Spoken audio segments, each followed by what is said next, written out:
To inspect or replace the drive belt on a Polaris Titan Adventure, follow these steps. Ensure the vehicle is on a flat, level surface. Release the rubber strap and turn the 2 quarter-turn latches on the left side panel. Pull the panel out and lift up to remove. Remove the clutch spreader tool from the panel trim. Spread the panel trim apart as needed to access the driven clutch. Next, turn the latch on the spare belt holder and pull out to disengage the lower retainer and remove from the vehicle. Take note of the drive belt direction of rotation. The belt must be installed in the same direction if reusing. Insert the clutch spreader tool into the threaded hole on the driven clutch and turn clockwise to spread the clutch.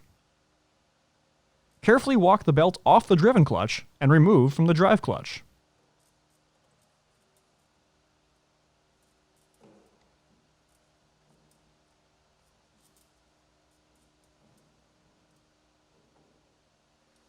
Inspect the belt for any fraying, hourglassing, loose cords, missing cogs, abrasions, burns, or damage, and replace if needed.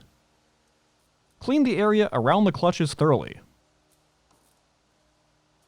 If replacing the belt, clean with a mixture of warm soapy water and ensure the part number on the belt is facing outward when installed. Loop the belt over the drive clutch and begin to walk it over the driven clutch sheave.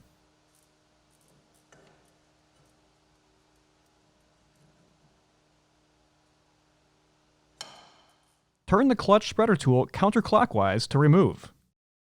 Spin the clutch 5 to 7 times to help seat the belt. Reinstall the spare belt holder. Reconnect the side panel trim and reinstall the clutch spreader tool. Reinstall the side panel by inserting the tabs at the top and bottom. Secure the rubber strap and turn the 2 quarter-turn latches on the side panel. For more information, see your authorized Polaris dealer or visit Polaris.com.